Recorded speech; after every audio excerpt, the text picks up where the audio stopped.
Olá, ouvinte! Eu sou a Nayara e este é o Emílias Podcast, o podcast do programa de extensão Emílias Armação em Bits da UTF-PR Curitiba. Este podcast entrevista mulheres que trabalham na área da computação para entender suas motivações, dificuldades e desafios e mostrar um caminho de como você, mulher, também pode fazer história na área da computação. Olá, hoje estamos aqui com a Anicele Santos. Ela é analista de dados e colaboradora no Inspirada na Computação. Quem vai entrevistar ela comigo é a professora Maria Cláudia Emer, do projeto Emílias. Tudo bem, Maria Cláudia? Tudo bem, Adolfo. Então, Anne, tudo bem? Tudo bem, boa noite. Boa noite, Anne. Boa noite, Obrigada. Seja bem-vinda ao Emílias Podcast. Eu vou começar com uma pergunta. A gente colocou lá no Twitter perguntas para o pessoal fazer, né? E a Carla Vieira, que foi nossa entrevistada recente aqui no Emílias Podcast, ela pediu para a gente perguntar para você o seguinte. Ela quer saber mais sobre seus projetos e trajetória na pesquisa. Carla, maravilhosa. É super uma pessoa que eu admiro bastante e tive a oportunidade de conhecer ano passado. Eu acredito que ela deve estar falando sobre a minha pesquisa em relação à tecnologia e sistema prisional, que no momento está um pouco parada. Ela andou bastante ano passado, foi o momento até que eu iniciei ela.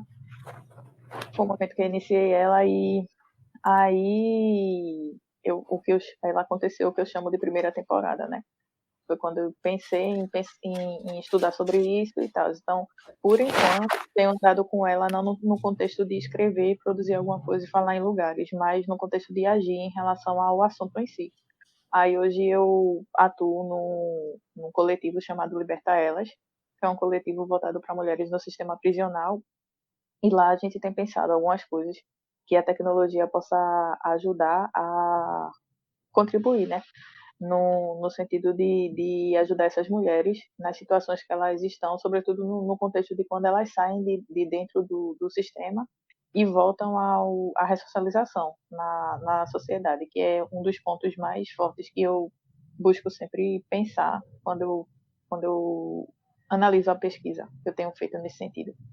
E aí, tá mais no contexto, ela tem andado mais no contexto de ação, assim, eu ainda preciso parar para escrever e produzir. A gente está aguardando um edital também, para o resultado do edital, para a gente poder colocar algo mais, um produto mais palpável, né? Porque hoje a gente trabalha o produto, trabalha no sentido de ajudar essas mulheres, mas ainda não no produto formado. E aí a gente solicitou a partir de editar o financiamento e está esperando para que possa colocar isso na rua e mais pessoas possam ser ajudadas nesse sentido. Isso tudo que você falou me lembrou um pouco da questão lá do... Você foi entrevistada lá no no Somos Sinter, no podcast Somos Sinter, né? Porque senão a gente recomenda que todo mundo aproveite e vá lá no podcast Somos Sinter e escute a sua entrevista, que tá muito boa. Mas aí o que eu queria saber porque eu fiquei escutando ali e eu pensei, não, peraí, ela está pensando em questões de tecnologia relacionadas ao sistema prisional. Aí você fala que, eu sou uma pessoa meio de humanas, meio de tecnologia. Pergunta, o problema do sistema prisional no Brasil, será que não seria um problema basicamente de humanas? Como é que a tecnologia pode ajudar? Uma pergunta muito interessante essa. Inclusive, ela muito conversa com como eu comecei a pensar sobre isso, né? Porque, de fato, eu acho que o primeiro ponto a se pensar é que a tecnologia ela tem um berço. Eu acho que a Carla, eu estava ouvindo Carla hoje de novo, no que ela gravou aqui, ela tem um berço tecnológico muito no exterior, sobretudo nos Estados Unidos, né? E aí existe muito mais essa questão lá, porque, como eu disse também na última entrevista, que essa questão sobre o sistema prisional já vem sendo discutido, o superencarceramento, né? Ele já vem sendo discutido desde a década de 70 nos Estados Unidos. E aqui começa a discussão mais, eu acho que eu vou botar assim, mais forte, né? Quando vem a nova lei de políticas de drogas. E aí é uma coisa, entre aspas, recente, fecha aspas. Não é uma discussão tão enfática quanto a anterior. E aí, por mais que pareça essa questão, que pareça muito uma questão ser de humanas e tal, mas a gente tem visto que cada vez mais a tecnologia tem chegado no país a partir desse recorte também de vigilância, que é onde eu pontuo muito nas questões que eu pesquisei. E aí eu acho que existe um peso dos dois lados. Talvez a tecnologia seja uma coisa, num contexto de tecnologia ou de exatas, né, seja uma coisa que ainda seja muito recente, bem recente mesmo, aqui no país, e a discussão seja muito no campo da sociologia, muito no campo maior, né, ampliada, mais ampliada, porque já é uma discussão um pouco mais antiga no campo de humanas, mas acho que a gente já precisa atentar em como isso tem chegado aqui, como isso está se conversando com as outras áreas, que também eu acho que é um ponto também para ser discutido em relação a desenvolvedores ou pessoas da área de tecnologia que às vezes quer andar apenas no contexto de só produzir e não pensar para quem está sendo produzido aquelas coisas que elas estão fazendo. Então, acho que cada vez mais a gente precisa estreitar essa relação entre exatas e sociologia, e exatas e as outras áreas, porque a gente está lidando com pessoas. E lidar com pessoas, seja qual for o produto que você for colocar na rua, relacionado a pessoas, a gente precisa ter muito cuidado. E é por falta de cuidado que a gente tem problemas, por exemplo, com essa questão de aplicativos de entrega, de serviços de prestação de serviços, tipo Uber, essas coisas, a gente tem muita dificuldade com isso, muitos problemas, porque a gente só pensa na questão da produção, mas a gente não pensa na questão de como isso vai ser recebido em relação à sociedade, quais são ah, os efeitos que isso vai é, acontecer diretamente com essas pessoas. Então, é bem importante a gente estreitar esses laços e pensar cada vez mais no impacto que isso pode trazer quando a gente está tratando com pessoas. Não sei se eu respondi bem tua pergunta, porque eu lembro que tem alguma outra no finalzinho. Acabei Não, respondendo mais o processo de humanas. não, a pergunta é como é que a tecnologia pode ajudar, então? Você está falando dessa questão do capitalismo de vigilância, mas que, por exemplo, eu acompanho alguns podcasts da área de direito, né, que tem um podcast muito bom, Justificando. De vez em quando eles falam sobre esse tema, essa questão das drogas, né, que foi um grande erro lá no passado, em não definir uma quantidade exata de drogas para classificar em traficante e Sim, usuário, né, e que basicamente o que acaba é que branco é usuário, preto é traficante, né? Então, por isso que vem a minha dúvida. Será que a tecnologia não é inútil? A pergunta é, como que a tecnologia pode ser útil para melhorar a vida dessas pessoas que estão injustamente encarceradas? entendi. A gente pode pensar a partir do contexto de, por exemplo, aqui em Pernambuco, eu não sei se já está acontecendo, mas estava, depois que veio esse negócio de pandemia, os focos foram para outros lados. Mesmo que, embora esteja acontecendo algumas, algumas coisas por trás e estejam caminhando, mas o foco hoje em dia é pandemia, né? Mas na Bahia, antes de acontecer essas questões, já tinha se iniciado essa discussão justamente porque a gente já estava com grandes problemas nessa questão de análise facial, e a partir da análise facial você reconhecer pessoas que estão, sei lá, sendo procuradas pela justiça, vamos colocar dessa forma. Então, acho que a tecnologia nesse contexto, que é uma coisa que já acontecia nos Estados Unidos, não vou me lembrar agora o nome do software, que é um dos mais comuns quando a gente vai pensar nesse contexto, que ele fazia análises, e acho que é Compass o nome dele, e fazia análises, e aí as análises mostravam que pessoas negras tinham mais chances de reincidir, e, na verdade eram pessoas brancas que, de fato, eram pessoas que reincidiam mais, enfim. E aí eu acho que a tecnologia ela pode ajudar nesse contexto quando a gente formula coisas, formulam softwares que melhora nessa questão de análise, ao invés de a gente fazer análises de coisas que possam trazer esses vieses, a gente repensar como essas análises podem ser feitas, a gente repensar de como esses equipamentos possam ser melhorados para que não aconteça esse tipo de erro. Acho que outra coisa que acontece muito também é a questão desse, quando você vai entrar nos presídios, acho que não em todos, mas tem aquela análise de raio-x também, e aí acaba que acontece muito erro nesse contexto. Então, acho que a tecnologia ela pode ajudar no sentido, primeiro nesse sentido, né, dessas coisas que são feitas para se manter a segurança, que elas possam ser melhor pensadas. E segundo, que é um dos pontos que eu abordo muito, que é a questão da ressocialização, a gente pensar em instrumentalizações que possam ajudar essas pessoas depois que elas saem do processo de ressocialização.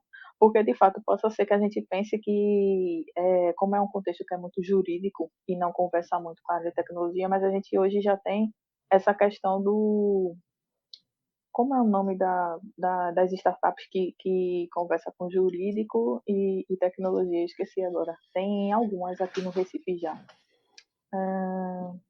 Não vou me lembrar. Não vou... Lautex. Que são startups que conversam direito e tecnologia. E aqui é também uma demanda muito recente, porque o país está começando agora, né, nesse processo de unir as áreas. E aí, nas Lautecs, a gente já tem muito trabalho sendo desenvolvido, muita inteligência artificial sendo colocada para análise de processos, para análise de várias coisas. Então, na maneira como isso está sendo desenvolvido, vai contar muito no processo, no resultado final, porque você pode fazer um software que faça uma análise que possa colocar uma pessoa num sistema carcerário que não merecia estar lá, ou não merecia passar tanto tempo lá, de acordo com as análises que são feitas, enfim. São inúmeros fatores. Eu acho que se a gente for pensar que as coisas trabalham de maneiras isoladas, talvez a gente só permaneça no erro. Mas eu acho que a tecnologia pode ajudar justamente para tentar fazer essas correções que a gente não estava conseguindo fazer, de, sei lá, agilizar a quantidade de a análise da quantidade de processos que tem de pessoas que já terminaram suas penas e hoje ainda continuam lá, porque precisa de uma mão de obra que possa fazer essa análise em tempo e a gente não tem pessoas suficientes para fazer esse tipo de mão de obra. Aí eu acho que a tecnologia poderia entrar aí para tentar fazer de alguma maneira uma análise que poderia facilitar isso. A questão também de fazer tem uma lei para mulheres que têm crianças que elas podem ficar, eu esqueci como é o nome do tipo de cárcere, que você fica em casa. E aí, essa lei, para fazer, precisa de ter pessoas para fazer análise de várias solicitações. De repente, a tecnologia poderia ajudar nesse sentido, de agilizar nessa questão dessas análises. Então, tem vários pontos que ela pode ajudar, assim, na facilidade, e não só apenas como é pensado hoje, que é encontrar pessoas e colocar pessoas dentro do sistema carcerário e aí a gente só expandir. Eu acho que o objetivo deveria ser diminuir a quantidade de presídios, mas a gente está trabalhando para que isso só aumente. E aí é um conjunto de coisas e a tecnologia está nesse conjunto de coisas que está trabalhando para aumentar a quantidade de pessoas lá dentro e não pensar no sentido contrário de o que fazer quando essas pessoas saírem ou então o que a gente pode fazer para evitar que essas pessoas cheguem lá. Certo. Então, Maria Cláudia, você faz a próxima pergunta? Sim, a gente também recebeu uma pergunta da Letícia Silva, que também foi nossa entrevistada. Ela pediu para você falar um pouco a respeito dos movimentos como Pai Ladies e de Django Girls, se mudaram tua forma de ver o mundo, como que foi? E o que te move para esses movimentos, né, para realizar algumas outras atividades. Letícia é maravilhosa, gosto muito de Letícia. Admiro bastante o trabalho que ela faz na comunidade, muito necessário, inclusive. E agradeço pela pergunta.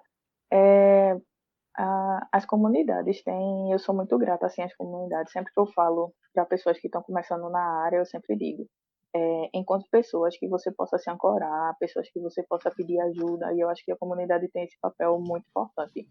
Pelo menos teve esse papel muito importante na minha vida, porque a área de tecnologia a gente já sabe que a tecnologia é uma área muito, se você for fazer um comparativo enquanto pessoa negra é uma área muito branca, se for fazer um comparativo enquanto gênero é uma área muito que é a sua grande maioria de homens.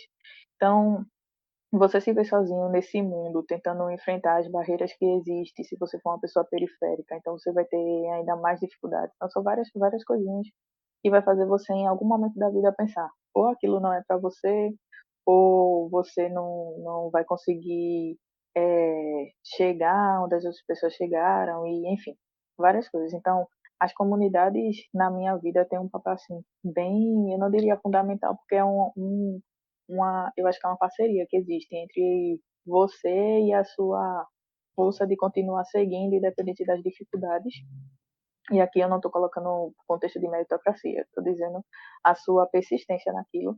E o trabalho bem feito, né, que as comunidades fazem. Então, o Pai Ladies foi muito importante na minha vida. Eu conheci muita gente lá que me deu muita força, que me indicou vários caminhos. Foi lá que eu conheci Lidiane, que acabei chegando inspirada. Foi a partir de lá que eu conheci um monte de pessoas, Letícia, inclusive. Enfim, conheci muita gente, muita gente. Acho que na área de tecnologia, talvez não sei em todas as áreas, porque eu não posso falar das outras áreas, mas na área de tecnologia, conhecer pessoas é muito importante. E você nunca sabe o que você vai precisar, e sempre tem alguém que pode estar te ajudando. Então, as comunidades de tecnologia, elas têm esse papel bem importante. E aí eu falo restringindo a comunidade Python, porque é uma comunidade por onde eu ando mais, a comunidade PyLadies, o Jungle Girls.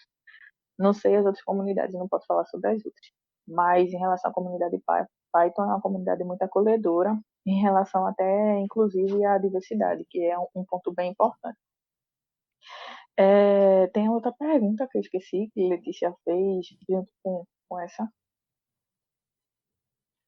A primeira... ela perguntou o que te move, né? Ah, sim, o que me move. Enquanto pessoa negra, e a leitura que eu faço enquanto pessoa negra é que existe um compromisso em relação à minha ancestralidade. Então, eu sempre penso que eu estou aqui hoje porque pessoas vieram antes de mim e abriram caminhos para que eu chegasse aqui. Então, meu compromisso é que eu abra caminhos para que outras pessoas cheguem. Então, o que me move é justamente essa força de ajudar com que pessoas possam chegar mais adiante, sobretudo pessoas que sejam de origens tipo a minha, de um bairro mais humilde, onde tem mais dificuldade para você ter acesso a esse tipo de coisa. O meu bairro não é um bairro relacionado à tecnologia, e eu venho de uma família que não tem pessoas da área de tecnologia. Então, meio que investir nessa área, ou gostar nessa área, ou andar por essa área, era um caminho, entre aspas, solitário. E aí o que me move é mostrar para outras pessoas que, independente de todo o contexto que você está, você pode chegar lá com a ajuda de outras pessoas. De repente você vai ter um caminho muito maior que outros, você vai ter uma dificuldade muito maior que outros. Mas aí você precisa pensar que você não está sozinho. Então eu me movo nesse sentido de que alguém vai vir lá atrás e vai, poxa, que massa, existe esse caminho aqui, e sei lá, talvez nem lembre do meu nome, tanto faz, mas que existe esse caminho e eu posso seguir ele, porque o caminho existe. E a minha ideia é abrir o caminho. E aí quem vai passar por esse caminho, se a pessoa vai saber que foi eu que abri o caminho, tanto faz. É mais um compromisso de que alguém abriu o caminho para mim um dia, e aí eu tenho que só continuar abrindo o caminho para que outras pessoas venham. Então, o que me move é muito esse contexto de entender a minha negritude e fazer dela a minha a minha força, a minha força de construir coisas que pense a partir disso, que pense nesse contexto de levar outras mulheres, mulheres negras e outras diversidades a chegar em onde elas quiserem. Quero que chegue na tecnologia, porque eu vivo evangelizando todo mundo, mas se não for a tecnologia, for outros caminhos e que eu possa ajudar, então que seja, mas que a minha motivação é essa, que outras pessoas possam chegar assim como eu tenho chegado. Maravilha. E a próxima pergunta veio da pessoa que indicou você aqui para o podcast, que foi a Dandara Souza, que foi nossa entrevistada também. E ela perguntou para você de onde você decidiu começar a programar, né? Como é que veio essa sua motivação, seu estímulo para escrever programas, né? A própria Dandara, ela própria, eu acho, pelo que ela aparenta no Twitter, ela adora programar, porque ela está sempre falando lá de Python. Ela adora Python e Calcinha Preta, né? Aquela banda. Isso. E não sei se está relacionado, mas ela perguntou também como é o seu projeto com mulheres detentas. O projeto tem a ver com programação? Então, primeiro, como você aprendeu a programar? E, segundo, como é que é seu projeto com detentas? Eu vou começar ao contrário, porque meio que eu já respondi esse daí do projeto, que é desenvolvido lá no coletivo. E aí o produto em si, ele só vai ser desenvolvido quando a gente vê esse resultado do edital e tal. Mas, por enquanto, ele já existe, assim, de maneira não pontual. Ele já existe, pessoas já são atendidas nesse contexto. É, como, em relação a programar. Quando eu comecei como eu disse, né, minha família não é uma família que tem pessoas da tecnologia. Não tem ninguém, eu sou a única. Por enquanto, espero que surjam novas pessoas. Minha irmã entrou na área, mas achou muito maluco e disse que não queria e foi para outros caminhos. E eu, logo no início, eu me lembro, assim, tipo, eu muito pequena, eu achava curioso o computador. Eu via computador em outros lugares, não tinha computador na minha casa. E aí eu achava curioso e eu queria aprender. Porque, não sei, só sei que eu queria aprender, eu queria ligar aquilo, eu queria ver o que era. E aí veio muito dessa curiosidade. Muito tempo depois, eu acho que, sei lá, eu deveria ter uns 12 anos ou 15, sei lá, muito tempo depois foi que eu vim ter um computador. E aí eu não tinha internet, só tinha um computador. E aí eu ficava mexendo e fui aprendendo. Acho que a minha curiosidade me ajudou nesse processo de querer real aprender o que era o Windows, essas coisas, esses negócios que a gente aprendia logo no início. Mas eu não sabia o que era o universo, eu não sabia nem que computação poderia ser um curso que fosse ok para mim. Sempre que eu fazia, por isso que eu digo que eu sou muito da área de humanas, porque eu sempre fui de ler, eu sempre fui de fazer todas essas coisas assim, que é muito relacionada a humanas. E aí, quando eu fazia teste vocacional na escola, não caía nada relacionado à computação. E eu sempre fui muito ruim nesse contexto de exatas, muito ruim. Depois eu percebi, anos depois, estudando para concurso no tempo da minha vida, eu percebi que o problema não era eu, que era as pessoas que me ensinaram. Mas aí eu nunca vi isso como uma profissão. E aí teve um caminho muito grande. Eu fui fazer curso profissionalizante e ainda sem pensar como profissão. Era só no contexto de que eu não queria mais pagar para ajeitar no meu computador, então fui aprender como era que ajeitava. Aí fiz esse curso e lá foi que eu fui conhecendo outras pessoas. Aí conheci um professor que era programador, mas até então era um negócio que não fazia sentido na minha cabeça. Aí depois desse curso eu fui fazer um curso técnico de redes. Aí nesse curso técnico foi que eu conheci outro professor que era programador e aí as coisas começaram a fazer mais sentido, porque ele me indicou o livro Use a Cabeça Java e a partir desse livro foi que eu fui vendo um outro mundo, conhecendo outro mundo. Aí eu fiz um outro curso técnico que me deu mais conhecimento, assim, banco de dados, algoritmo, esses negócios. E a partir daí foi que eu fui vendo, não, então existe eu consigo fazer isso aqui. Eu consigo, sei lá, cursar uma faculdade, uma universidade e fazer disso minha profissão. Porque até então era só, sei lá, um hobby, alguma coisa legal. Mas que para ganhar dinheiro, para ser a minha profissão, seria, sei lá, licenciatura, que é uma coisa muito comum aqui no meu bairro. Eu não conseguia visualizar outras coisas como profissão. Foi a partir daí que eu fui vendo. E aí, programação chegou na minha vida nesse curso técnico, porque tinha umas pessoas que estudavam comigo que programavam. Eu tive aula de PHP nesse curso, de web, HTML, CSS e tal. Foi onde eu tive mais contato, assim. E eu conheci outras pessoas que faziam essas coisas e tal. Eu aprendi a questão do algoritmo. E aí eu fazia as coisas, fazia, esse negócio é muito massa, eu acho isso aqui muito mais legal do que montar computador. Tem um tempo fazendo isso, montando e ajeitando meus computadores, aí eu, poxa, isso aqui é muito legal, eu posso fazer isso, e as coisas aparecem, não sei o quê, pronto, fui caminhando por aí. Aí, quando eu fiz o curso de análise e desenvolvimento de sistema, que eu tive muito mais contato com programação, aí só fui indo. Aí, participando de comunidade, e entrava em projeto e criava coisa, e ia fazendo, você vai desenvolvendo pelo mundo. Pronto, aí foi quando eu vi que programação para mim era uma coisa ok. Sendo que existe aquele velho impostor ainda na vida da pessoa, que você não consegue se reconhecer como pessoa desenvolvedora. Então você vai aprendendo as coisas e nunca consegue dizer que você é uma desenvolvedora, porque você sempre olha para o vizinho e vê que o vizinho sabe B, C, você sabe A, e o vizinho sabe B, C, D, G, e você fica, bom, então não posso dizer ainda que eu sou desenvolvedora não, porque eu ainda preciso aprender isso, isso e isso. Se você for, você vai terminar a vida e vai continuar nesse contexto de que nunca vão me dizer que eu sou uma desenvolvedora porque eu ainda preciso aprender muita coisa. Mas eu acho que essa questão de você se reafirmar nesse lugar, ainda que falte bastante conhecimento, mas você se afirmar nesse lugar, te ajuda a se fortalecer nisso. Por mais que seja uma besteira, ou talvez apareça que seja um ego, mas é uma força que dá a você para você se reconhecer enquanto capaz de estar e ocupar aquele espaço. Aí, independente de qualquer coisa, eu diria para as meninas que estão aí no seu começo ou que quer seguir nesse caminho, quando estiver aprendendo as coisas, um professor sempre me dizia, mas Anne, você já é desenvolvedora, porque você consegue fazer isso aqui, você entende.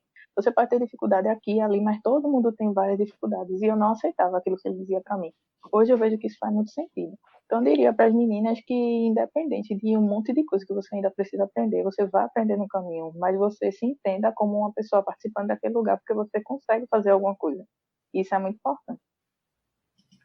Então, você acabou já respondendo uma das nossas perguntas características, que é justamente o que é que você diria para meninas e mulheres que queiram seguir carreira na computação. Então, é se entender que faz parte, se aceitar que faz parte, sim, que, na verdade, eu, como homem, posso dizer, né, que os meus colegas homens também, muitas vezes, eles não sabem tanto, mas eles aparentam saber, ou eles fazem mesmo aquela história lá o emprego tem 10 requisitos, ele satisfaz 2, mesmo assim ele está no currículo. Sim. Né? Isso acontece muito. E outra questão, então, como é o seu dia a dia hoje, Anne? Você passa mais tempo em frente ao computador, programando? Você coordena uma equipe? Passa muito tempo em reuniões? Hoje, por exemplo, a gente está em home office, né? Não sei como que está aí com você, deve ser a mesma coisa, daí acaba ficando muito mais tempo em frente ao computador, em reuniões ou não? Conta pra gente um pouco do seu cotidiano. Hoje, no meu trabalho, o meu trabalho real oficial, né, de onde vem os meus dólares, ou dinheiros, ou talquês, eu estou trabalhando localmente, já eu voltei a trabalhar localmente. Mas aí, como tem esse contexto de pandemia, a gente trabalha com pessoas que são consideradas de risco, que são gestantes, a gente está em ritmo de escala. Então, eu trabalho hoje, por exemplo, é dia de terça e quinta e quarta, são dias que eu não trabalho. Eu trabalho segunda, quinta e sexta. Mas lá onde eu trabalho, eu sou responsável, eu sou a segunda responsável depois da gerente. Se a gerente não está, eu tenho que fazer as coisas andarem por lá. Então, meio que no meu trabalho real oficial é assim.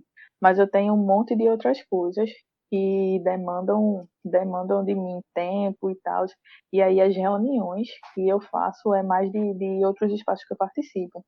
E aqui eu vou dizer em primeira mão porque vai ser lançado na semana que vem, então vocês têm notícias exclusivas, ou então vai ser lançado quando vocês colocarem no ar, que eu não sei quanto tempo vocês colocam, mas semana que vem vai ser lançado um laboratório de dados, que é de dados periféricos, que eu estou montando com um pessoal que é da periferia e tal. Nesse laboratório a gente pensa em produzir soluções, juntar o pessoal periférico, produzir soluções para ajudar na questão das políticas públicas da periferia, que ainda é uma questão que demanda muito e não tem um olhar. Então, semana que vem, a partir do dia 10, a gente já vai estar lançando na rede o Empodera Lab, e aí a gente tem muita reunião para organizar isso, para colocar no mundo. Também tem muita reunião do Inspirada, porque a gente tem vários projetos acontecendo ao mesmo tempo. E aí, além dos projetos internos do Inspirada, a gente tem as prestações de serviço, de construir sites, analisar dados, fazer várias coisas para o pessoal. E no Inspirada eu trabalho eu presto serviço enquanto front-end, então a gente está lá construindo coisas, aí tem reuniões de projeto, tem muita coisa. Então hoje eu passo bastante tempo com reunião, porque mais por conta dos projetos internos e externos, aliás, e das coisas que eu acabo me envolvendo e fazendo de maneira voluntária mesmo, porque eu acredito muito nas coisas e acredito e sou muito a partir da ideia que Toni Morrison como é que diz? Aquela palavra. Esqueci a palavra agora. Que é tipo você pegar uma frase e você fazer um contexto em relação àquela frase. Mas enfim, vou jogar a frase e vou dizer aqui. Que é Toni Morrison, ela traz uma palavra que eu acho muito massa, uma frase que eu acho muito massa. Toni Morrison é uma autora negra, leiam Toni Morrison, vale a pena. E aí ela diz que se você não leu ainda uma coisa se você quer ler uma coisa e ela ainda não existe, então vá lá e crie. Então eu levo muito isso para mim no meu contexto de tecnologia. Se eu quero muito uma coisa e ela ainda não existe, então eu vou lá e vou criar. Claro que a gente tem que ter muito cuidado nisso, né? Porque tem a questão de saúde mental, tem a questão de você ficar cheio de coisas para fazer, e tem a questão de, às vezes, você não ter tempo e tal. Mas eu acho que existem coisas que você consegue fazer. E às vezes você não consegue sozinho, então se junta com outras pessoas. Às vezes tem gente já fazendo, então se junta aquele povo que já está fazendo e vai dando a tua participação. Mas assim, que exista, sabe? Então hoje meu dia a dia é muito cheio, mas nesse contexto de coisas externas. Tem um clube de leitura também aqui no meu bairro que eu ajudei a montar com as meninas umas amigas que gostavam de ler, a gente vamos ler junto, pronto. Aí a gente começou assim, depois o clube já está aí com um monte de gente de vários lugares somando, tem sido muito massa. Eu também tenho isso. Isso tudo soma com as coisas de o que me move, né? Eu também tenho muito isso que vem da frase de Emicida, da música Levante e Anda. Ele diz que nunca volte para sua quebrada de mãos e mentes vazias. Então eu tenho muito isso de que eu posso andar pelo mundo, posso contribuir com coisas fora daqui, mas que eu tenho um compromisso com o lugar onde me formou enquanto pessoa. O meu contexto emocional, o meu contexto de pessoa, tudo aquilo que esse lugar me deu, eu preciso retribuir a ele. Então, o clube de leitura é muito uma resposta para isso. Claro que tem um monte de outras coisas que eu penso em fazer, sendo que eu não tenho tempo, quem sabe em algum momento da vida, mas esse meu dia a dia é muito voltado para as coisas. Eu acho que eu sou mais voluntária em coisas externas do que em coisas que eu faço do trabalho em si.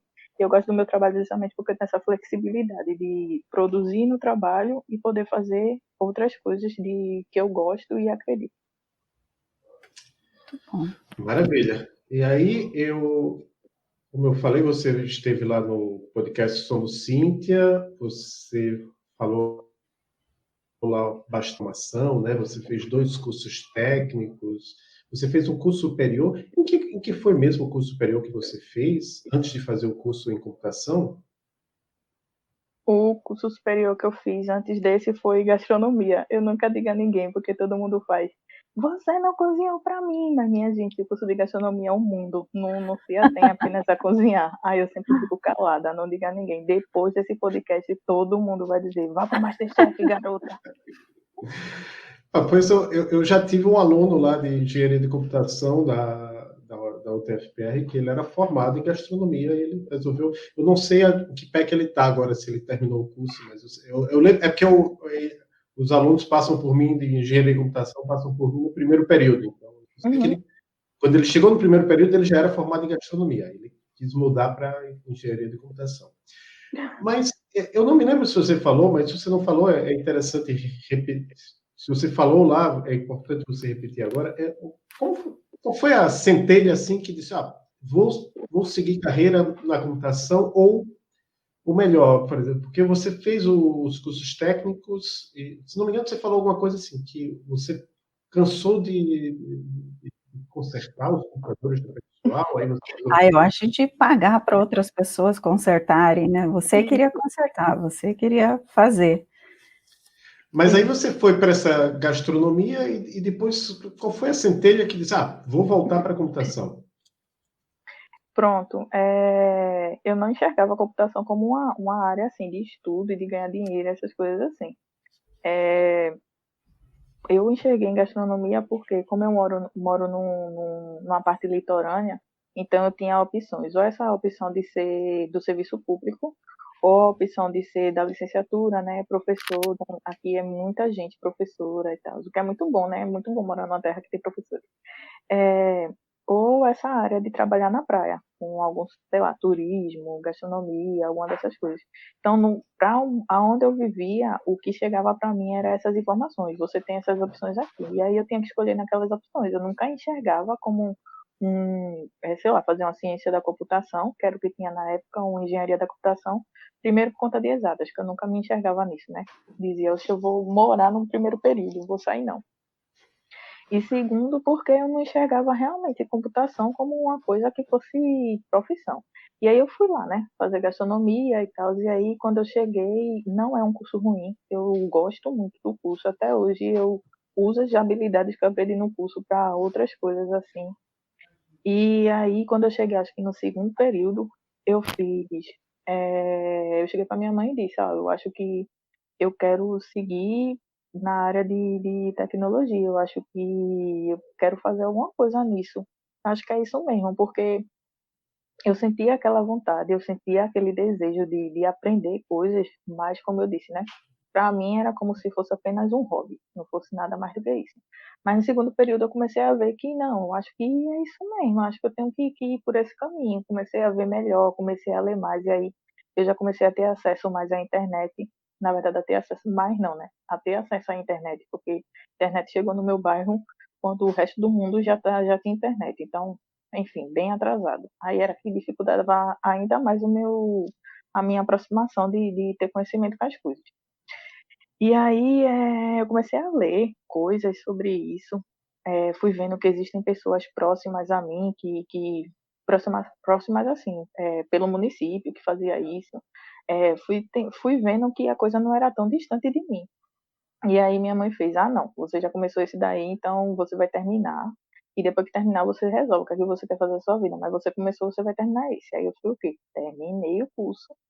E aí quando eu terminei o curso, eu fiz, pronto, agora eu posso fazer o que eu quero. Aí foi quando surgiu as oportunidades de fazer cursos técnicos. Eu comecei pelo curso técnico, fui gostando, fui caminhando. Mas foi muito assim, esse caminho do tamanho do universo para poder chegar aonde eu tô hoje. Maravilha. Você falou também lá do Somos Cíntia sobre a questão do... Teve um professor que te estimulou bastante na programação. E você falou também, eu queria que você resumisse um pouco quais foram todas as dificuldades, quer dizer, todas, não dá tempo, a gente passa por muitas dificuldades, mas quantas dificuldades, quais foram as dificuldades mais difíceis, as dificuldades mais difíceis é meio redundante, né? Que você teve que superar para chegar onde você chegou, porque a gente sabe que não é fácil para ninguém e às vezes, principalmente para quem mora num lugar, você falou que você mora num lugar assim, meio paradisíaco, né? Aí perto de Porto de Galinhas, né? Bem Mas, por ali. Bem por ali. Mas por outro lado, não é perto da capital, né? Que a grande capital aí é Recife. Então você já tinha o problema do deslocamento, já tinha esse problema. Que outras dificuldades você enfrentou na escola ou no trabalho, por ser mulher ou não, ou por ser mulher negra? Márcia, legal essa pergunta. Tinha essa dificuldade, né, da distância, porque hoje no município a gente tem ônibus que leva para todos os cursos, para todas as faculdades, ele só falta botar você parar dentro da universidade, porque assim, super fácil. Mas na época que eu comecei não tinha. Então, tinha dificuldade financeira, porque você precisa pagar passagem todos os dias para ir e voltar e tal. Aí tinha dificuldade financeira, tinha essa questão também de da distância, né? Que dista mais ou menos umas 2, 3 horas daqui para os lugares, porque tudo que da área de tecnologia só tem no grande centro, que é no Recife. Tem um Porto Digital, que é um porto bastante aquecido na área de tecnologia, e as faculdades e todas as coisas. Então, tinha essa distância e eu passava mais tempo me deslocando do que na própria aula. E por mais que isso pareça, nossa, isso não conta muito, mas isso conta bastante, porque você se desgasta mentalmente. Dias de chuva, Recife é péssimo, péssimo, péssimo. Então, assim, eu demorava muito mais tempo. Enfim, enquanto mulher, as dificuldades que eu tive já foi mais no contexto do segundo curso técnico, assim, porque tinha muito mais aquele contexto, né? Mais homens e tal. E aí, meio que as pessoas enxergam em você não uma pessoa para desenvolver, mas uma pessoa para fazer, sei lá, o relatório, para fazer qualquer outra coisa, né? Dentro do trabalho em grupo. E eu tinha dificuldade com isso, eu tinha dificuldade de dizer, minha gente, eu acho que é esse caminho, e ninguém me ouvia, outro cara ir lá e dizer que é o caminho, aquelas coisas bem, bem corriqueiras. Enquanto pessoa negra, eu acho que nos cursos eu nunca tive tanta dificuldade assim, nos cursos em si. Eu já tive mais dificuldades porque sou uma pessoa que falo muito em vários lugares sobre as coisas que eu acredito, e principalmente em comunidades, porque comunidades me deu muita coisa, e aí eu penso que é muita retribuição poder ir lá e compartilhar coisas que eu aprendi na vida.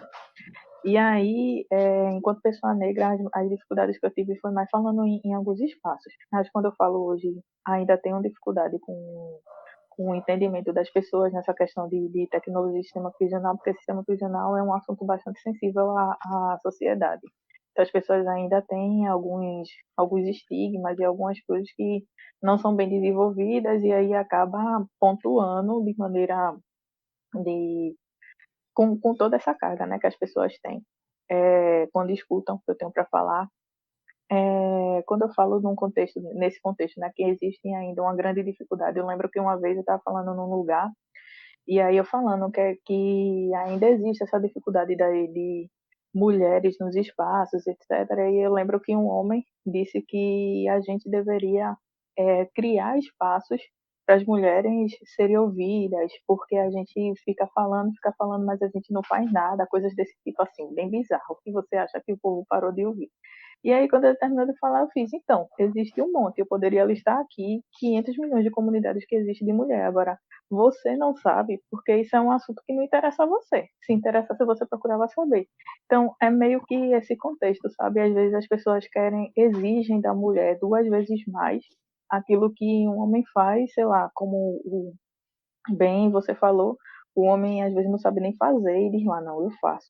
E reafirma aquilo com a convicção que a gente ainda se sente naquilo. Existe até uma pesquisa relacionada a isso, de que diz que as mulheres elas não conseguem se reafirmar numa coisa que elas consideram que não tem domínio. E aí o homem é diferente, independente de ter domínio nele, está lá dizendo, não, eu consigo fazer isso aqui. E a gente ainda tem essa dificuldade. Então, acho que a minha problemática enquanto pessoa negra veio mais quando eu comecei a falar em espaços diferentes daquele que eu estava mais na minha zona de conforto, né? Que eram as comunidades que eu participo mais. Acho que é isso. Acho que a dificuldade de ser entendida como uma pessoa tão boa quanto... eu acho que uma coisa também que pesa muito é essa questão de... Eu tenho a graduação, comecei a especialização, que a gente chama pós-graduação, mas eu acho que por aí é especialização, que é o grau depois da graduação e antes do mestrado. E aí eu comecei a especialização e eu tenho a vontade de continuar andando nessa questão da linha acadêmica para fortalecer as coisas que eu falo, porque eu ainda tenho essas dificuldades de não ser levado em consideração aquilo que eu falo, de ser invalidado só porque no máximo eu tenho só uma graduação e aquela coisa toda, todo aquele estereótipo que existe em cima. Eu acho que isso também é um ponto de dificuldade que eu tenho às vezes quando eu estou tratando de determinados assuntos. Mas seria isso, basicamente. Eu só queria, antes da Maria Cláudia fazer a próxima pergunta, fazer uma complementação, porque eu sou da área de engenharia de software e, assim, vários nomes muito importantes na engenharia de software sequer têm graduação até algum. Verdade. Então, eu acho isso um tremendo preconceito você discriminar alguém porque não tem uma pós-graduação na área. A gente entende o que acontece, né? Então, Maria Cláudia.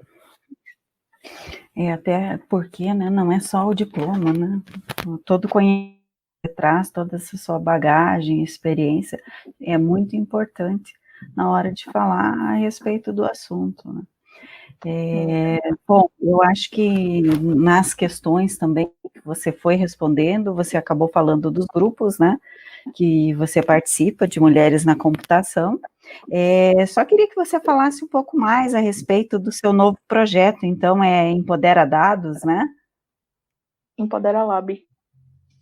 Empodera Lab. Qual vai ser qual é o objetivo, assim, quem são as pessoas que estão trabalhando com você? Vocês vão fazer algumas oficinas, cursos para o pessoal da periferia? Como que é? Pronto, o Empodera Lab, ele, como o próprio nome, né? Empodera, ele trabalha muito a questão do todo poder ao povo. E aí, hoje, a gente está nesse contexto de dados abertos, né? A gente tem muita coisa aí de dados abertos, dados públicos, que às vezes as pessoas não conseguem ter acesso. Às vezes a gente acha que um portal da transparência é super facilitado para todo mundo acessar, mas tem gente que não sabe manusear aquilo ali. Então, o compromisso que a gente traz nesse Empodera Lab é essa questão do empoderamento, porque muita gente pode dizer, porque pode ter o que é muito comum, né? Esse conceito errôneo de empoderamento, que é uma pessoa se reafirmar como alguém que consegue. E empoderamento, ele tem muito mais a ver com você se entender num contexto e levar outras pessoas a se entenderem também do que uma coisa mais individual, relacionada a um indivíduo só. E aí, individual, indivíduo só, ficou bem redundante. E aí, o objetivo da gente é mostrar que o povo consegue, o povo unido e entendendo sobre as questões, né? Porque a gente entende que informação hoje é uma arma. Então, a gente quer munir essas pessoas das informações que são delas, porque informações públicas são do povo, né? E aí, o objetivo da gente é pegar essas informações, é analisar, é mostrar, olha, na sua rua não tem água, porque o deputado que você votou, o vereador que você votou, fulano que votou, não sei quem, disse que ia botar tanto de dinheiro para encanar essa rua e ele gastou esse dinheiro aqui. Eu estou mostrando a você, porque tem isso aqui, ó. Você pode ir aqui, pode analisar e etc. Então a gente quer pegar esses dados, quer trazer para esse povo e mostrar que eles podem fazer essa análise, podem reivindicar, pode vir. Então isso vai vir através de várias coisas, através de formação. A gente tem um curso que é chamado Política para Quê? É um curso que já foi aplicado antes do Empoderar existir, que é uma das pessoas, lá a gente trabalha somos 4 pessoas, né? Eu, que fico com a área de dados, eu tenho um menino que fica com a área de design e tem 2 pessoas que é da área de direito. E aí, uma dessas pessoas, que é a Lídia, ela formou esse curso e aí aplicou em um outro coletivo que ela trabalha, numa periferia enorme, que tem aqui no Recife, chamada Iburo. E aí, a gente pensa dentro do Empodera Lab, a gente também aplicar o Política para Quê? Que é um curso voltado a você entender todo o contexto de política, tudo relacionado à política, como votar, o que é Estado, todas essas questões. A gente pensa em também fazer mapeamentos, a gente tem um monte de coisa para fazer. Já tem produto que vai sair, já a gente está lançando na rua, porque tem coisas que a gente já está começando a desenvolver, sendo que a gente não está lançado ainda. A gente está nessa correria de lançar, já para jogando produtos também que a gente já está desenvolvendo antes. Mas, resumindo, o Empodera Lab ele vem muito nessa questão de mostrar ao povo que não é porque você mora nesse lugar e as pessoas acham que vocês não têm conhecimento que vocês devem permanecer nesse pensamento. Não, vocês têm conhecimento sim. Vocês podem sim mudar a realidade do seu local e a gente vai mostrar como é que faz. E aí é uma parceria muito da área periférica com a gente, que também nós 4 somos de periferia, então é muito trabalho conjunto e muito também naquele sentido do que eu falei antes de Emicida, de que nunca volte para sua quebrada de movimento vazio. Então a gente está voltando e trazendo esse povo para dizer, ó, a gente foi lá, aprendeu, está voltando e está retribuindo para vocês e vamos juntos fazer essa mudança. Então é muito por esse caminho, assim, de promover uma mudança na periferia e mostrar que o povo periférico não é o povo que dizem que eles são. É um povo que não tem conhecimento, que é um povo alheio, que é um povo que é sofrido. Existe em si o sofrimento, mas é um sofrimento que é colocado em cima desse povo, que isso pode mudar. E a gente está chamando esse povo para vamos reivindicar e vamos mudar isso aqui, e existe um caminho. E a gente vai mostrar a vocês o caminho e vamos fazer isso junto. É bem nesse contexto. Muito legal. Muito bom.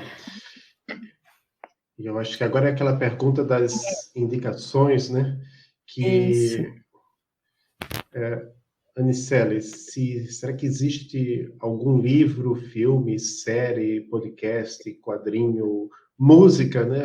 Você falou já várias vezes do Emicida, o estilo musical. Você falou lá no Somos Cinta também que você toca instrumento. O que é que você quer indicar para as nossas e nossos ouvintes? Que não precisa ser necessariamente algo de computação, pode ser em qualquer... Principalmente você que é uma pessoa tão vinculada às ciências humanas. O que é que você quer indicar para as nossas ouvintes? Como tu bem falou, indiquei Emicida aí, então, Emicida, sou muito fã de Emicida, eu acho que Emicida consegue fazer o que o hip hop em si, não só Emicida, o hip hop em si consegue fazer o que muitas outros gêneros musicais não conseguem, que é dar esse espaço para que a periferia fale e mostrar com clareza o que é a luta do povo negro há anos. Emicida faz isso bastante, tem outros cantores que eu poderia citar aqui, mas eu vou citar hoje Emicida. Livro, eu vou citar um que está sendo o meu livro de cabeceira desde a época que ele foi lançado, que é Comunidades, Algoritmos e Ativismos Digitais, Olhares Afrodiaspóricos, que é o livro do Tarcísio Silva, que a gente trabalhou lá no Inspirada. E ele é um livro que você consegue baixar e consegue ler já no processo de democratização do acesso, né? Porque a gente sabe que por mais que seja legal ler, mas ainda é uma área que é um pouco cara e tem todos os seus motivos, né, de ser caro. Mas para algumas pessoas, R$ 30 é um valor barato, para outras é um valor que vai fazer bastante falta. Então esse livro ele tem distribuição gratuita, mas ele também como é que diz? Ele também tem um valor bem simbólico, assim, para quem pode pagar. E vale o investimento, porque é um livro bastante completo e traz questões bastante interessantes e bastante importantes para ser pensada. E traz muito esse contexto, né, de sociologia de humanas com exatas. É um livro muito bom, conversa muito com as coisas que eu penso, até porque ele é muito do recorte de negritude. Então, eu indico muito o livro do Tarcísio. É, Filme, eu queria indicar um filme, que é um filme que eu assisti recentemente. O nome dele é Rafiki, e é um filme que fala, somando com o mês da visibilidade lésbica, né, que é o mês de agosto. Então, é um filme que vai trazer muito esse contexto, vai trazer muitas pautas para ser pensadas. Eu acho que vale muito a pena. Rafiki é um filme queniano, e eu acho que a gente precisa valorizar a África da maneira certa. A gente faz isso ainda de maneira muito errada, de maneira muito estereotipada. Olha para a África como um lugar que, meu Deus, todo mundo está passando fome, eu preciso ir lá ajudar, e não é bem assim. Se a gente olhasse para a África como o centro do mundo, muita coisa já teria mudado. E aí a dica que eu dou é: olhe como a África está lidando com a pandemia. Eu acho que tem muito que ensinar a outros países que se considera como país de primeiro mundo ou países que têm o que ensinar a outros lugares. E aí eu indico esse filme, Rafiki, o nome dele, para ser assistido e para refletir, tanto em relação ao mês da visibilidade em lésbica, quanto a outras inúmeras questões que lá é abordado. Muito bom. E eu acho que é isso. Eu indico esse filme, eu indico o Emicida para ser ouvido, né, e estudado, né? E o livro do Tarcísio. Acho que são três coisas que fazem um combo muito bom para a gente já refletir, passar um tempão aí refletindo sobre tudo que eu falei aqui, sobre outras coisas que de repente não consegui ser abordado, mas que vai despertar no seu contexto de vida.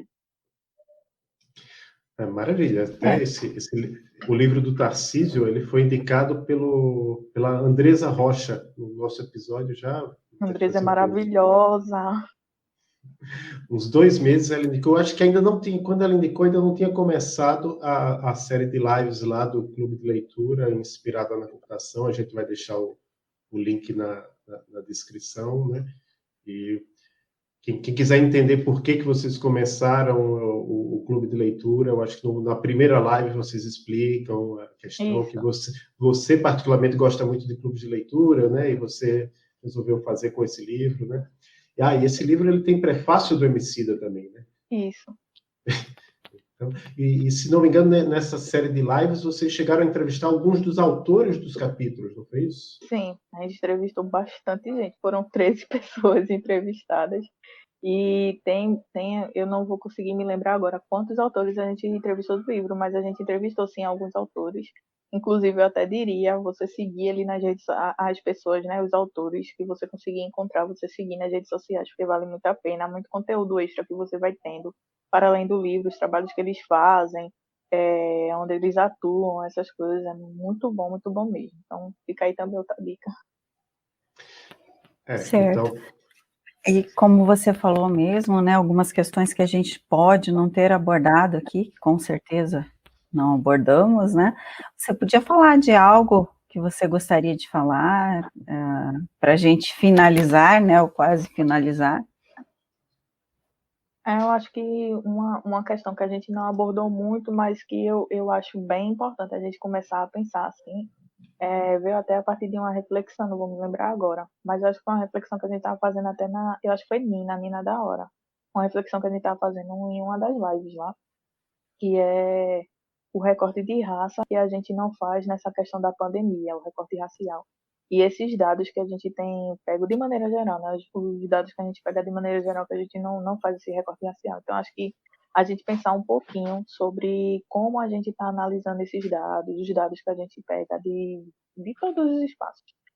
Como é que a gente está analisando esses dados, o que é que a gente está dando de respostas para as coisas que a gente está olhando e quem são as pessoas que estão sendo atingidas. Eu acho que a gente até falou um pouco sobre isso, a gente só não abordou muito a questão de raça nesse contexto. E aí eu estou abordando porque é uma das coisas que eu sempre olho. Todas as coisas que eu vou fazer, eu vou produzir, eu sempre olho o contexto de raça, que é importantíssimo, sobretudo num país que a gente vive, que é um país totalmente racista, por mais que algumas pessoas levantem a bandeira e digam que não é, mas é um país racista. E aí, o racismo faz parte da construção desse país, né? Então a gente não tem como passar em qualquer coisa, em qualquer setor, em qualquer área desse país que não tenha a marca do racismo lá registrada e se fazendo presente. Então, acho que a gente pensar a área de tecnologia a partir desse viés de raça também é importantíssimo, diria nem importante, assim, fundamental, porque muita coisa está acontecendo ao mesmo tempo e a gente acaba só reproduzindo. Isso até me lembra até do contexto do Empodera Lab, que o Empodera Lab também nasce a partir disso da gente produzir a nossa própria tecnologia. Carla falou até sobre isso, sobre a gente estar exportando muita coisa que dá certo nos Estados Unidos, por exemplo, entre aspas, né? E aí, cada lugar tem sua realidade. E aí a gente pega uma coisa que acontece lá, ou a gente traz de fora uma tecnologia que vai aplicar aqui e não é a mesma realidade.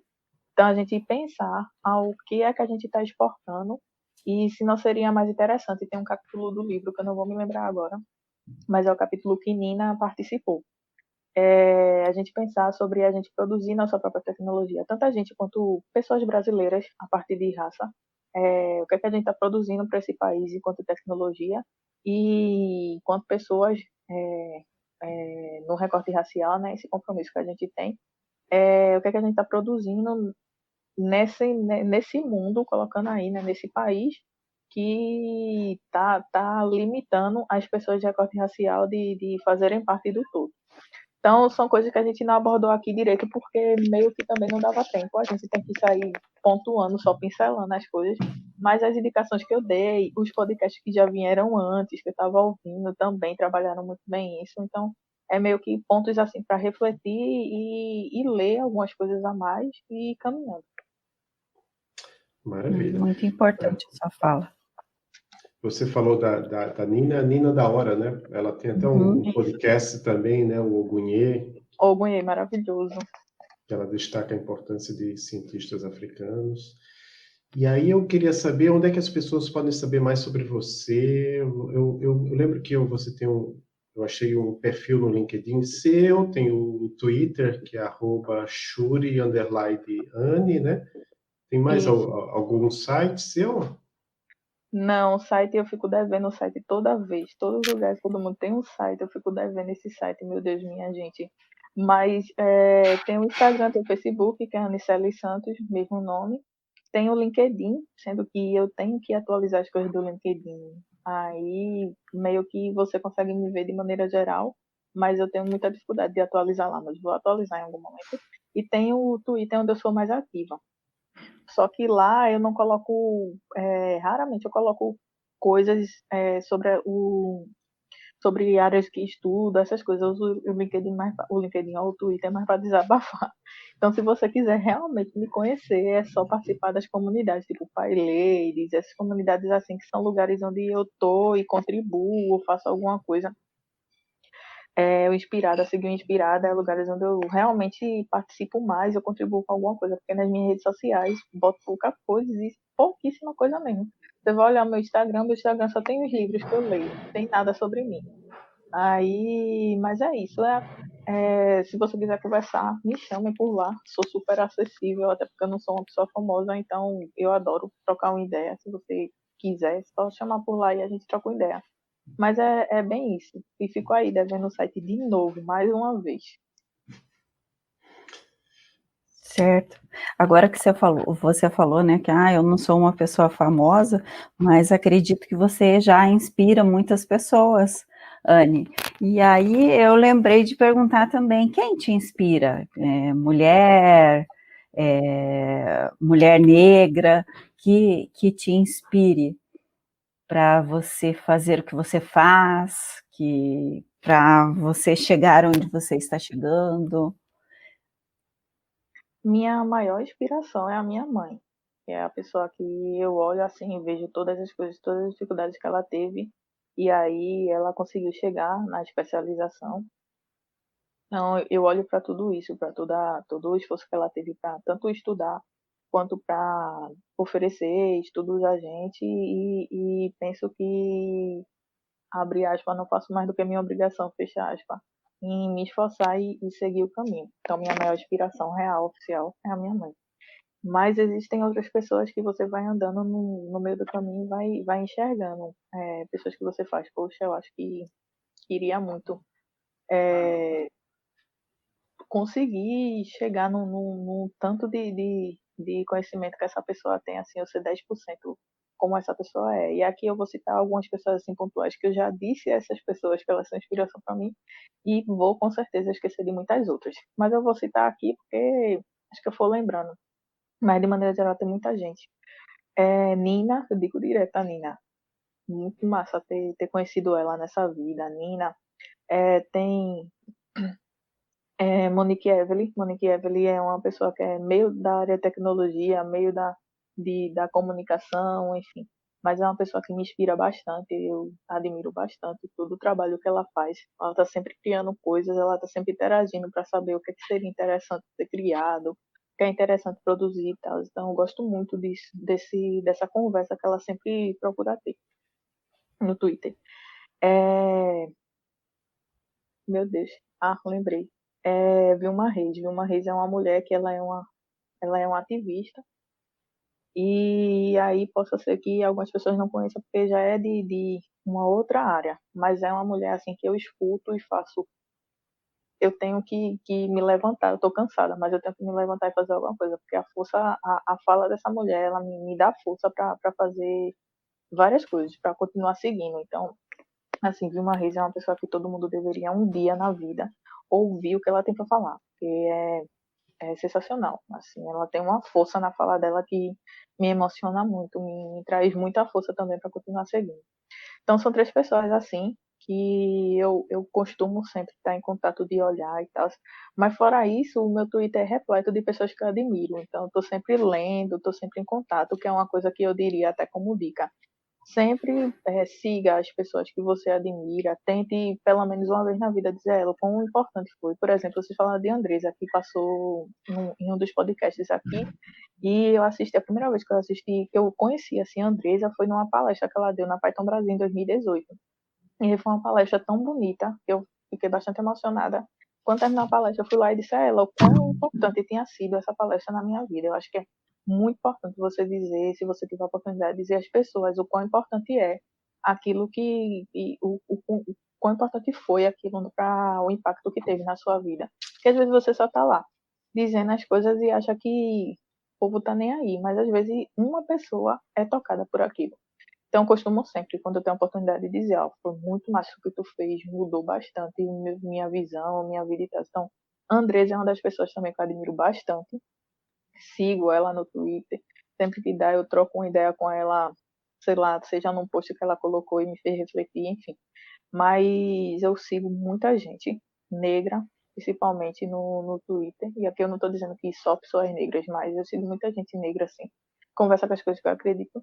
E aí eu tento sempre estar olhando para essas pessoas e refletindo a partir da minha vivência, né? Porque a gente tem que ter também aquele limite de não comparação, mas sempre olhar e se inspirar, mais num ponto de inspiração mesmo, para continuar seguindo. Muito Muito bom. bom. Então, eu acho que... É que cortou um pouco quando você estava falando, eu acho que era Vilma, Vilma Nina da Reis. Hora, Vilma Nina Reis. da Hora, Vilma Reis. Foram duas só, então. Mais uma. Eu disse Nina da Hora, Vilma Reis e Monique Evelyn. Isso, Ah, a sim. Monique é.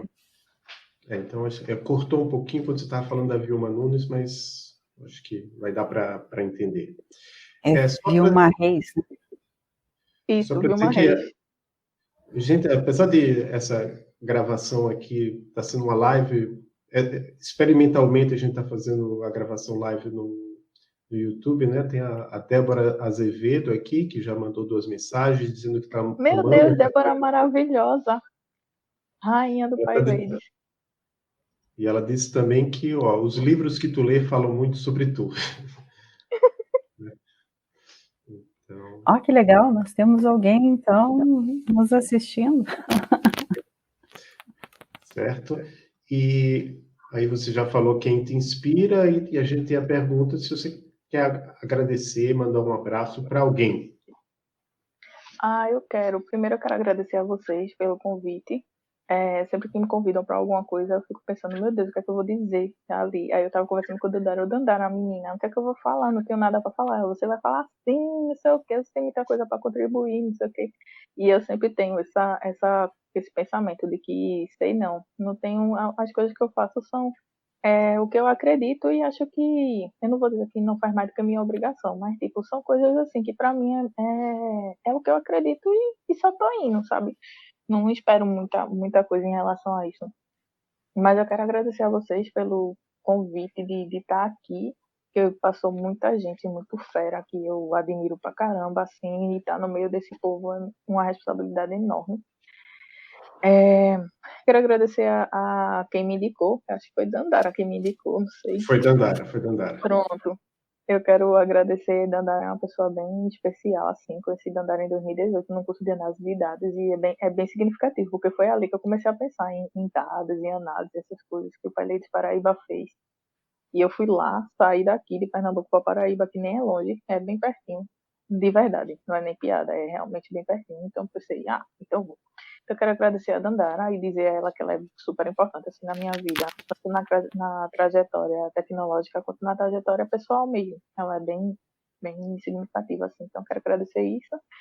Débora tá aí. Quero mandar um beijo para Débora, porque eu gosto muito de Débora. Débora é uma pessoa, assim, que não fosse ela se juntando com algumas pessoas lá em 2014, talvez o Pai Ladies não tivesse chegado por aqui da maneira e se instituído da maneira que ficou. Então agradeço muito a ela por ter pensado naquele momento e trazer o Pai Ladies e nem imaginar que tantas pessoas seriam impactadas. O Pai Ladies é uma das comunidades que é assim importantíssimas na minha vida e que eu até já tive a oportunidade de dizer isso a ela do quanto foi importante e significativo isso e que é bem assim, muito massa. Às vezes a gente faz coisas e não pensa o quão impacto vai trazer na vida das pessoas e de repente se torna no que se tornou. Então, sou muito grata pela existência do Pai Leite, pela existência de Débora e por tudo que ela faz pela comunidade. Maravilhosa.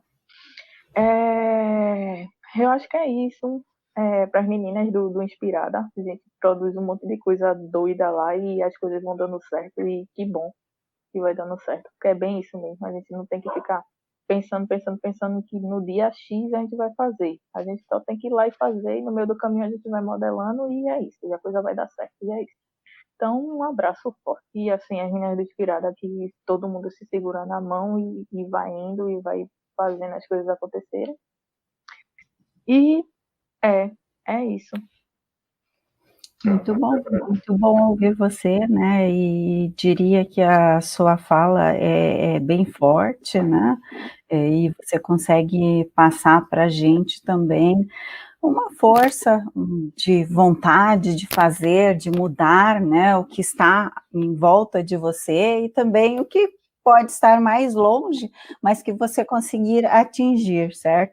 E daí eu acabei anotando aqui algumas frases que você disse, né? Você disse assim: você precisa pensar que não está sozinha, você precisa abrir o caminho para os outros e entender. Aí você falando de você, né, entender a minha negritude. E eu achei tudo isso muito, muito forte, poderoso, né, quando você fala. E é a verdade, né, a gente tem que procurar se entender, né, e vejo que você está nesse caminho, para abrir o caminho para os outros, né, e trabalhando em comunidade, com parcerias, sabendo que não está sozinha.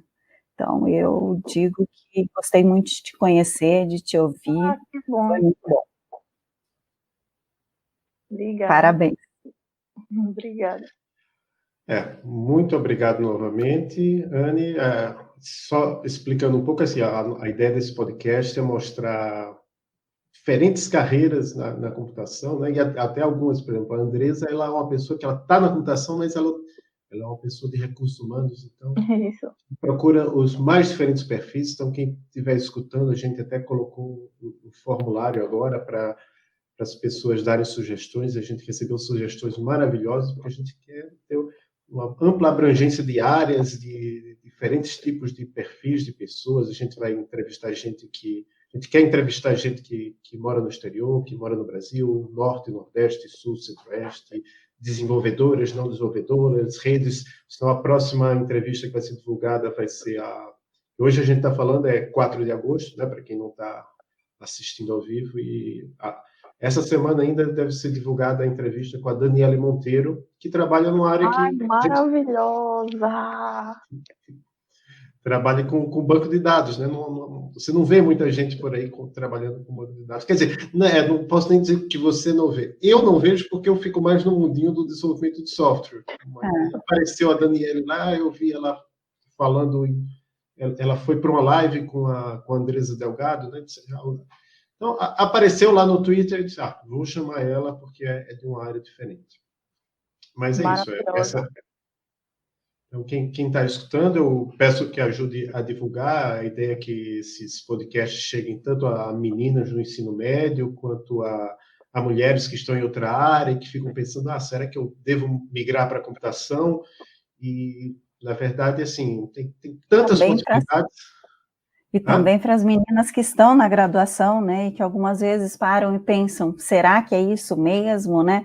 Ou se sentem sozinhas, porque estão lá rodeadas pelo mundo masculino, e é claro que a gente sabe que sempre tem uma brincadeirinha ali, que hoje a gente entende que não é uma brincadeirinha, né, e que pode afetar, sim, a saúde mental das meninas na graduação.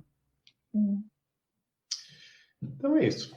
Acho que temos um episódio, então muito obrigado novamente e tchau, Maria Cláudia, tchau, Anne. Tchau, obrigada. Gostei muito de conversar com vocês. Muito, Anne, obrigada. Obrigada a vocês.